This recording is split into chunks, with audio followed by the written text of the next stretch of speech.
तो अगली खबर की ओर बढ़ेंगे। सिरोही के माउंट आबू से खबर है। माउंट आबू आज भी शीतलहर की चपेट में है।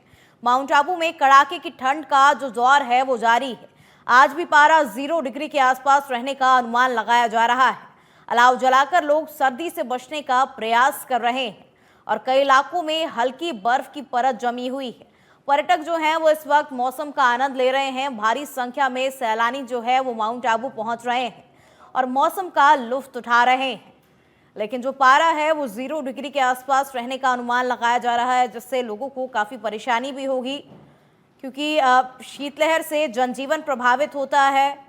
लेकिन जो सैलानी है वो इस मौसम का लुत्फ उठा रहे हैं और भारी संख्या में सैलानी माउंट आबू पहुंच रहे हैं।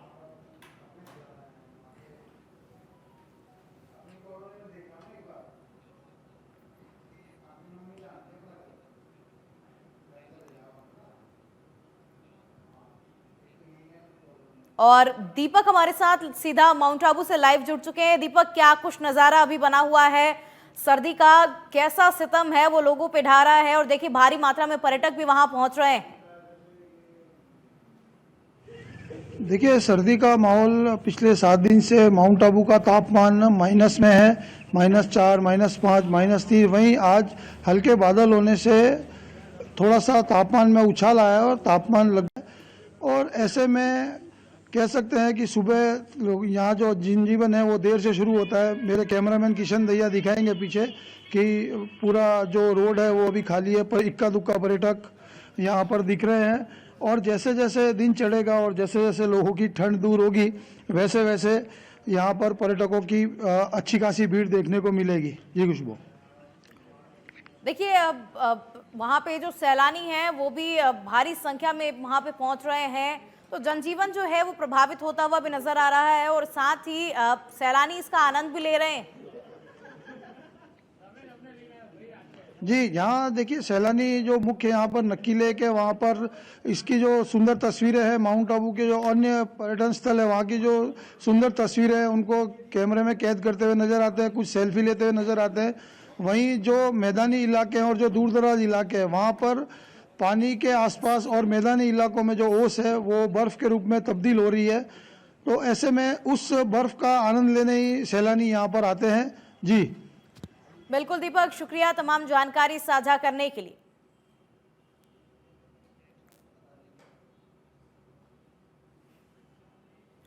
और विष्णु भी हमारे साथ लाइव जुड़े हुए हैं। विष्णु, क्या कुछ मौसम का नजारा है? कितनी सर्दी पड़ रही है?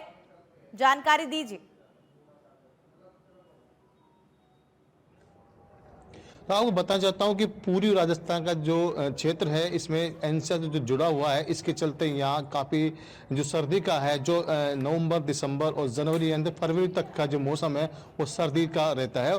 और लगातार जो सर्दी अब बढ़ती जा रही है और जो कड़कड़ाके की जो सर्दी कहते हैं वो यहाँ पड़ रही है और लोगों की जो दिनचर्या है सर्दी की वजह से लेट हो गई है और लोग अलाव का सहारा लेते हैं और वहाँ जो गपशप का दौर है उनका लगातार जारी रहता है। और मैं कैमरामैन से दिखाना चाहता हूँ कि ये दिखाए कि लोगों के द्वारा इस कड़कड़ाती जो कपकपाती जो सर्दी है उसको लेकर लोग अलाव का सहारा अल सुबह से ही लेते हैं और जो यहाँ के जो गपशप हैं, चाय के दौर हैं वो लगातार जारी रहते हैं और लोग सुबह से ही उठने की जो देरी है वो भी लेट से उठते हैं और सर्दी से बचने के लिए जो गर्म कपड़े हैं, अलाव हैं या गर्म खाने का भी है, वो इस तरह के वो जो दिनचर्या उनको गुजारते हैं। और विशेष तौर से बात करें जो बच्चों की, तो बच्चों का जो सुबह स्कूल का टाइम होता है वो काफ़ी ये कह सकते हैं काफ़ी परेशानी समय का वह होता है।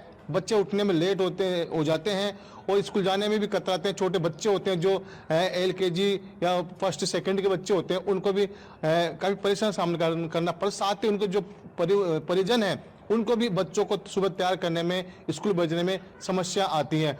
और जो सुबह का जो मौसम है जो काफ़ी सर्द हवाएं का मौसम होता है, उस वक्त ठंड जो कड़ाके की पड़ती है। हालांकि 12 और 2 बजे के आसपास थोड़ा टेम्परेचर जो ज़्यादा बढ़ जाता है उसमें राहत लेते हैं। तो कई लोग अब जो सारा दिन धूप में सेकते हैं, तो जो खासकर बुजुर्गों की बात करें तो बुजुर्ग लोग जो उनको सर्दी अधिक लगती है तो वह सुबह से ही धूप का इंतजार करते रहते हैं। तो जो पहले जो दिन की शुरुआत 6 बजे करीब होती थी, अब वो बढ़कर 8 साढ़े 8 बजे के करीब होती है।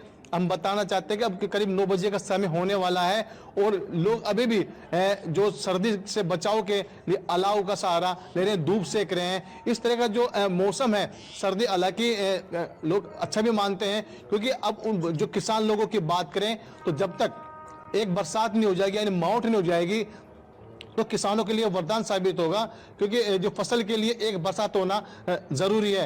और गांव जी, की बात बिल्कुल। करें तो सुबह से ही घने कोहरे में गांव आगोश में जो कोहरा है जो गांव को आगोश में ले लेता है। तो जो और हाईवे की बात करें तो जो